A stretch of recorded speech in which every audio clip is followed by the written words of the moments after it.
जय श्री राम दोस्तों। एक बार फिर स्वागत है आपका हमारे YouTube चैनल वैदिक एस्ट्रोलॉजी में। आज हम जानेंगे कि नवतारा पद्धति से हमारा जीवन कैसा गुजरने वाला है। इसके बारे में हम बहुत ही एक्यूरेट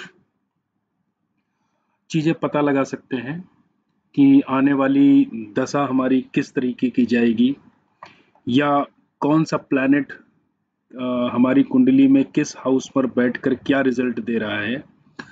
तो हम लोग आज बात करेंगे नक्षत्र की।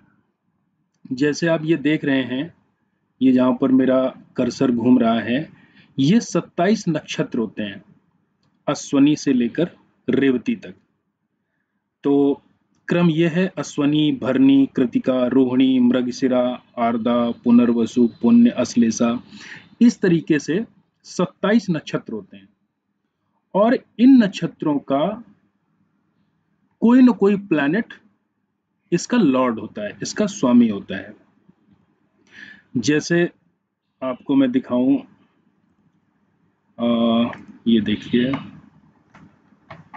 इसको मैं ले लेता हूं। जैसे मान लीजिए अश्वनी है, तो अश्वनी मघा मूल का जो लॉर्ड है वो है केतु।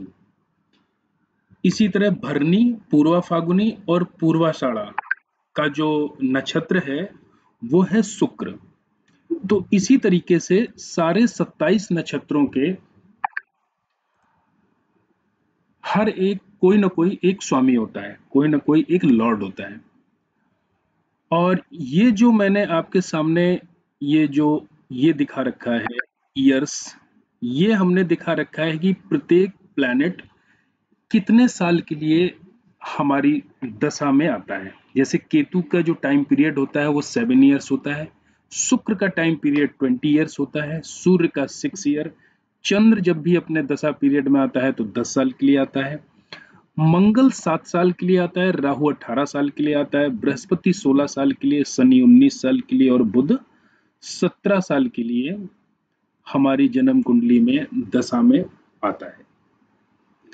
अब ये आप देख रहे हैं, ये जो है ये नवतारा चक्र है।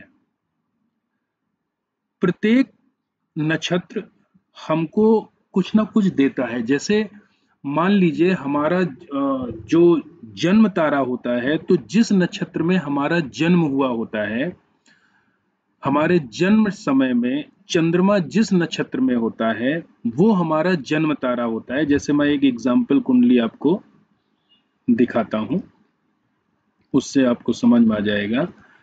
जैसे एक ये चार्ट है, तो इस बच्चे का जन्म जो है, ये आप देखिए, इस बच्चे का जन्म ये मूल नक्षत्र में हुआ है। ये देखिए, मूल नक्षत्र में इस बच्चे का जन्म हुआ है। तो इसका जो नक्षत्र है वो मूल नक्षत्र है और इसका जो स्वामी है वो केतु है। तो इसका मतलब ये हुआ कि जब इस बच्चे का जन्म हुआ है उस समय चंद्रमा मूल नक्षत्र में था और उस मूल नक्षत्र का जो स्वामी था वो केतु था।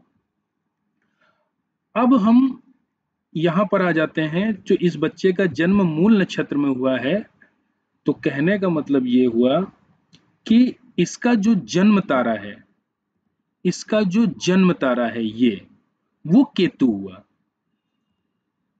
इसका ये जो जन्म तारा हुआ, ये जन्म तारा इसका केतु हुआ। तो केतु से इस बच्चे की दशा की शुरुआत होगी। जो भी हमारी महादशाएं चलती हैं वो वहीं से स्टार्ट होती हैं, जिस समय चंद्रमा जिस नक्षत्र में होता है और उस नक्षत्र का जो स्वामी होता है, हमारी दशा की शुरुआत वहीं से होती है। तो इस बच्चे का जन्म केतु के नक्षत्र में हुआ, मूल नक्षत्र में। तो मूल नक्षत्र का स्वामी केतु था, तो इस बच्चे की दशा की शुरुआत केतु से हुई। और इसका जो केतु जो प्लैनेट है वो जन्म तारा है। शुक्र इसका संपत्ति तारा हुआ, सूर्य इसका विपत्ति तारा हुआ। संपत्ति का मतलब आपको समृद्धि मिलेगी, विपत्ति मतलब आपको खतरा। और चंद्रमा इस बच्चे का क्षेम तारा है, मतलब कल्याणप्रद। इस प्लेनेट का जब भी टाइम आएगा तो इसको कल्याणप्रद रिजल्ट देखने को मिलेंगे। इसी तरह मंगल इसका प्रत्यारी है, ये बाधा उत्पन्न करेगा। राहु साधक है, राहु के पीरियड में इस बच्चे को उपलब्धियां मिल सकती हैं। बृहस्पति इसका वध तारा है, ये काफी नेगेटिव तारा माना जाता है, इसको ये मृत्यु को डिनोट करता है। शनि इसका मित्र है और बुध इसका अति मित्र है। तो इस तरीके से नवतारा चक्र को अपने प्लैनेट के साथ में हम मिलाकर देख सकते हैं कि हमारा कौन सा प्लैनेट हमको क्या रिजल्ट दे रहा है। अब आप इसमें ये देखिए कि शुक्र इस बच्चे का संपत्ति तारा है जो समृद्धि देगा। अब इसकी कुंडली पे आ जाते हैं, ये काम कैसे करता है इसको चेक करते हैं। जैसे ये चार्ट मैंने लगाया, इस चार्ट पे आ जाते हैं। जैसे शुक्र इसका संपत्ति तारा है, तो शुक्र बैठा कहां पे है, इनके 10th हाउस में बैठा हुआ है। शुक्र जब 10th हाउस में बैठेगा और इसको संपत्ति तारा है इसका, तो कहने का मतलब ये हुआ कि शुक्र इनके प्रोफेशनल, इनके कर्म भाव में बैठा हुआ है। तो शुक्र इनको अपने काम में सफलता देगा, समृद्धि देगा और रुपया पैसा देगा। अब इनका देखते हैं इसी तरीके से और भी इनका चेक कर लेते हैं। ये सूर्य इनको संपत्ति देगा, चंद्रमा इनको क्षेम देगा, मतलब कल्याणप्रद देगा। चंद्रमा इनके लग्न में बैठा हुआ है तो ये हमेशा स्वस्थ रहेंगे, इनकी कुशल क्षेम रहेगी और हर काम इनके बनने वाले होंगे। इस तरीके से हमको हर प्लैनेट को मिलाना है कि कौन सा प्लैनेट इनको क्या दे रहा है। जैसे राहु है, राहु इनके भाग्य भाव में बैठा हुआ है, ये देखिए राहु इनके भाग्य भाव में बैठा हुआ है और ये राहु यहां पर बैठकर इनको उपलब्धियां दे रहा है, उपलब्धि देगा। तो जो प्लैनेट जो रिजल्ट हमको दे रहा है उसको हमको सबसे पहले नवतारा चक्र में चेक करना है।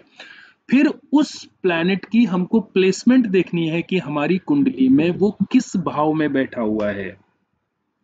तो जो प्लैनेट हमको नवतारा चक्र में जो रिजल्ट दे रहा होगा वही रिजल्ट वो हमारी कुंडली में बैठकर दे रहा होगा। अब हम इसको देखते हैं कि इसको दशा में कैसे इन्वॉल्व करते हैं। नवतारा चक्र को हम दशा में कैसे इन्वॉल्व कर सकते हैं। आप जानते हैं कि केपी एस्ट्रोलॉजी में एक ये सूत्र होता है कि कोई भी प्लैनेट अपने नक्षत्र के रिजल्ट देता है, लेकिन अगर वो प्लैनेट मान लीजिए अनटेनेंटेड प्लैनेट है तो वो प्लैनेट अपने भी रिजल्ट देगा। अब हमको सबसे पहले ये देखना है, जैसे मान लीजिए इस बच्चे की हमको देखना है कि जैसे इस व्यक्ति की शुक्र की दशा चल रही है, ठीक है। अब सबसे पहले हमको ये देखना है क्या शुक्र इनका अनटेनेंटेड प्लैनेट है। अनटेनेंटेड प्लैनेट का मतलब हुआ कि जो प्लैनेट किसी प्लैनेट का नक्षत्र नहीं बना होता है वो अनटेनेंटेड प्लैनेट होता है, लेकिन शुक्र यहाँ पर अनटेनेंटेड प्लैनेट नहीं है। क्यों नहीं है? क्योंकि ये सूर्य का नक्षत्र बना हुआ है। तो कहने का मतलब ये हुआ कि शुक्र का पीरियड, जैसे शुक्र इस समय इनकी शुक्र की दशा चल रही है, तो शुक्र अनटेनेंटेड प्लैनेट नहीं है, इसलिए शुक्र अपने नक्षत्र के रिजल्ट देगा। अब ये देखते हैं कि शुक्र का नक्षत्र कौन है। अब ये देखिए यहां पर जहां पर मेरा कर्सर घूम रहा है, शुक्र का नक्षत्र है चंद्रमा। अब हम लोग नवतारा चक्र में जाते हैं कि चंद्रमा इस व्यक्ति को कैसे रिजल्ट दे रहा है। चंद्रमा जो है इनका ये क्षेम तारा है, कुशल क्षेम, कल्याणप्रद। कहने का मतलब ये हुआ कि शुक्र की दशा इनकी कल्याणप्रद दशा जाएगी, कुशल क्षेम वाली दशा जाएगी। ये शुक्र की दशा इनकी बहुत अच्छी जाएगी। इसी तरह इसके बाद में अगली दशा इनकी चेक करते हैं। अगली दशा इनकी सूर्य की है। अब सूर्य क्या अनटेनेंटेड प्लैनेट है? नहीं है, क्योंकि सूर्य भी बुध का नक्षत्र बना हुआ है। तो इसलिए सूर्य की दशा में उसका नक्षत्र रिजल्ट देगा। अब सूर्य का नक्षत्र कौन है ये चेक कर लेते हैं। सूर्य का नक्षत्र है शुक्र, और शुक्र नवतारा चक्र में हम जाकर देखते हैं कि शुक्र नवतारा चक्र में इनका क्या है। शुक्र जो है नवतारा चक्र में इनको समृद्धि दे रहा है। शुक्र इनका संपत्ति तारा हुआ, इनको समृद्धि दे रहा है। तो कहने का मतलब ये हुआ कि जब भी सूर्य की दशा आएगी तो सूर्य की दशा में इस व्यक्ति को समृद्धि हासिल होगी, रुपया पैसा हासिल होगा, मान सम्मान इनको मिलेगा, क्योंकि शुक्र इनका समृद्धि वाला तारा है। इनको इनके जीवन में शुक्र समृद्धि देने आया है। इसी तरीके से आगे की दशाएं हम चेक करेंगे कि आगे की इनकी दशाएं क्या कहती हैं। आगे की दशा इनकी किसकी है? चंद्रमा की। चंद्रमा क्या अनटेनेंटेड प्लैनेट है? नहीं है। चंद्रमा शुक्र का नक्षत्र है, इसलिए चंद्रमा भी अनटेनेंटेड प्लैनेट नहीं है। तो चंद्रमा का जब पीरियड आएगा तो उसके रिजल्ट केतु देगा, क्योंकि केतु इनका चंद्रमा का नक्षत्र है। अब केतु इनका देख लेते हैं क्या रिजल्ट दे रहा है नवतारा चक्र में। तो केतु इनका जन्म तारा है। तो केतु इनको नॉर्मल रिजल्ट देगा, अच्छे भी नहीं देगा, बुरे भी नहीं देगा, एक नॉर्मल रिजल्ट देगा, क्योंकि केतु इनका जन्म तारा नक्षत्र है। आगे देख लेते हैं। इसी तरीके से आगे की हम सारी दशाएं चेक करेंगे। जैसे मंगल है, जब इनका मंगल का पीरियड आएगा तो मंगल क्या इनका अनटेनेंटेड प्लैनेट है? Yes, Mangal is untenanted planet. ठीक है, तो मंगल के पीरियड में मंगल अपने रिजल्ट देगा।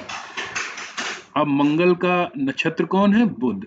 तो मंगल का पीरियड जब भी आएगा तो मंगल भी अपने रिजल्ट ऑफर करेगा और बुध भी अपने रिजल्ट ऑफर करेगा। अब यहां पर देख लेते हैं मंगल। मंगल का जो नक्षत्र है बुध, वो क्या है? बुध इनका अति मित्र है और मंगल इनका बाधा वाला प्लैनेट है। तो मंगल के पीरियड में एक तरफ ये कई चीजों में बाधाएं उत्पन्न होते हुए देखेंगे, और कई टाइम पर चूंकि बुध इनका अति मित्र है और कोई भी प्लैनेट के जो रिजल्ट है उसका नक्षत्र लॉर्ड सबसे पहले स्ट्रांगली सिग्निफिकेट करता है, इसलिए बुध इनका अति मित्र है, इसलिए इनको बाधाएं तो आएंगी, लेकिन चूंकि बुध इनका अति मित्र है इसलिए ये अपनी हर बाधा को पार कर जाएंगे। इसी तरीके से हमको अपने सारे प्लैनेट चेक करने हैं, और इस तरीके से जब भी आप अपनी कुंडली में आने वाले टाइम को आप चेक करेंगे तो बहुत अच्छे से इस चीज को आप चेक कर पाएंगे, और ये इतनी एक्यूरेट पद्धति है और इसका रिजल्ट आप होते हुए पाएंगे। तो उम्मीद करता हूं आपको ये नवतारा चक्र किस तरीके से हमको अपने कुंडली में देखना है ये समझ में आया होगा। अगर कोई चीज अगर आपको नहीं समझ में आई है तो आप उसको कमेंट बॉक्स में क्वेश्चन पूछ सकते हैं, मैं उसका आंसर जरूर करूंगा। आपको अगर एक बार में ये वीडियो नहीं समझ में आता है तो आप जब एक दो बार इसको देखेंगे और जब इसकी आप प्रैक्टिस करेंगे तो बहुत अच्छे से इस चीज को आप देख पाएंगे, समझ पाएंगे। तो मैं आशा करता हूं आप इसका अभ्यास करिएगा, तो जिससे आपको अपनी कुंडली देखने में बहुत ही आसानी होगी। और अगर आपको ये टॉपिक आपको पसंद आया हो तो आपसे मैं ये उम्मीद करता हूं कि आप इसको लाइक करेंगे, सब्सक्राइब करेंगे, और आने वाले क्लास में मैं कुछ इसी तरीके का और एक अच्छा सा वीडियो लेके आऊँगा जिससे आपको आपका ज्ञान बढ़ेगा, आपका फायदा होगा। तब तक के लिए आप खुश रहिए, आबाद रहिए। जय श्री राम।